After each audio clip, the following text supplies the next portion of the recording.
What's going on? Welcome to My Take Is. Thank you for clicking on the video. Do me a favor, click subscribe as well. We got a lot of great football stuff coming out, especially with the college football playoff starting, I guess, tonight by the time this video goes up. So make sure you are subscribed. The Seahawks beat the Rams in an incredible fourth quarter comeback, down 30-14, just over 3 minutes left to go in the third quarter.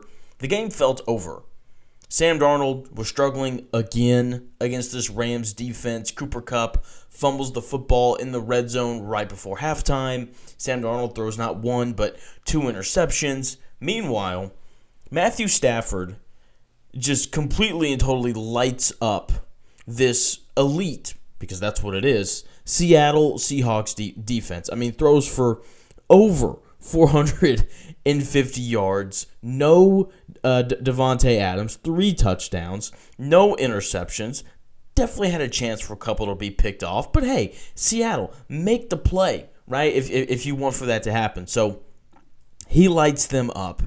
And the issue for the Rams, and where I think they lost the football game, everyone's going to point to the really weird two-point conversion, and people are going to point to the punt return for a touchdown and the missed field goal. So everyone's going to point to special teams. I would also like to point out that the Rams ran into the same issue in this game that they ran into last time when they played Seattle at home this year. They weren't as good in the red zone as they normally are. They settled for a 23-yard field goal and a 28-yard field goal on their first 2 scoring possessions. That's not a normal thing for the Rams to do, right? They settled for a third field goal later, and then obviously the fourth field goal that they attempted, that was they missed it, right? And then that ended up being a really big deal. I thought that between the 20s, the Rams offense looked incredibly normal, but surprise, surprise, without the league's leader in touchdown receptions on the year, they didn't look as good in the red zone. That was a real problem for them, having to settle for those field goals. And then for Seattle, to their credit, they come out in that first half, and I don't think they played bad. They just turned the football over twice.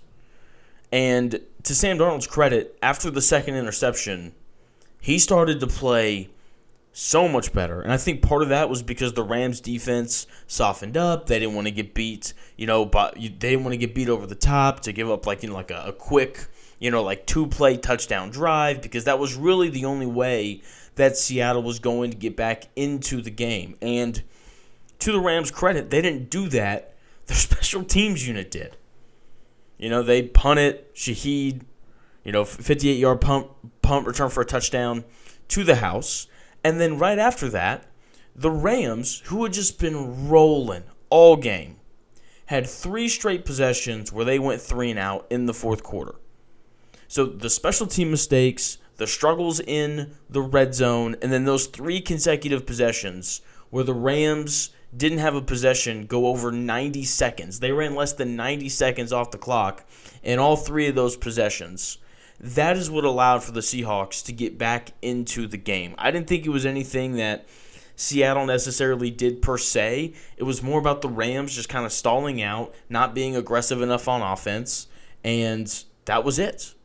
And then in overtime, when the game goes back to normal and the Rams aren't looking to just bleed the clock, all of a sudden they just cruised up and down the field. I mean, they're running the football, they're running play action, and then eventually they hit Puka Nacua on like that deep crosser, and then he outruns everybody into the end zone.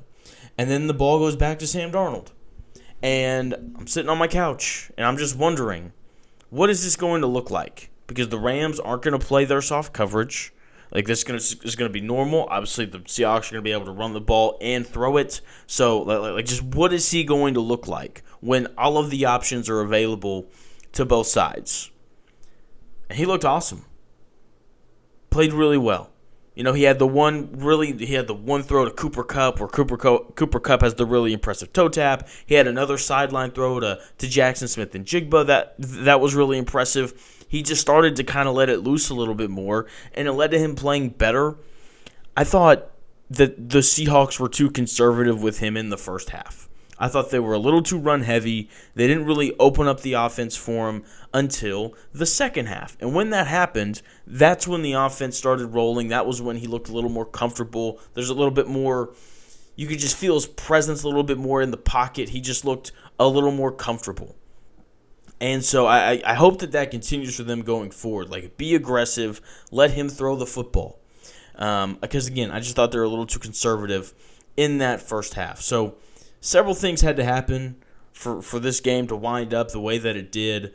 You know, a couple special teams mistakes from the Rams, 3 really impressive 3-and-outs forced by Seattle, and then Sam Darnold finally got his act together, and they were he's finally able to overcome these Los Angeles Rams demons. And right now the Seahawks are 12-3 in sole possession of the number 1 seed in the NFC. They control their destiny the rest of the way. Rams fans, really quickly, I don't want to hear it. I do not want to hear, if Davante Adams had played, the Rams would have won. I don't want to hear it. Because we're at a point in the season right now where everybody has injuries. Would the Rams have been better if Davante Adams played? Absolutely. Absolutely. Here's the other thing. Charles Cross didn't play for Seattle. And part of why I think Sam Darnold looked bad early, in addition to the lack of the aggressiveness, he didn't really trust his offensive line. And when you're missing your best offensive tackle, that makes sense. If Charles Cross had played for Seattle tonight, they would have been better as well. So again, I don't want to hear about the injuries thing, because at this point in the year, everyone is dealing with them. Okay, for the Rams, that's a really good football team. Even after this game, if you wanted to tell me that they were the best team in the NFL, I wouldn't really argue with you.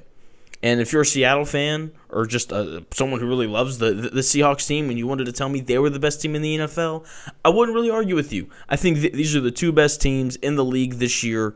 Hopefully, we get another matchup between these 2 teams in the playoffs, because I just want to see the grudge match between these 2 teams. Hopefully, when they're both a little bit healthier, Davante Adams should hopefully be back before the playoff starts. Hopefully, same goes for Charles Cross for Seattle as well. So that's going to do it for the video. Make sure you're subscribed. Got a lot of college football stuff coming out over the next couple of days. Of course, we're going to have the NFL stuff as well. Maybe sprinkle in some NBA. So make sure you're subscribed, and I'll talk to you again soon.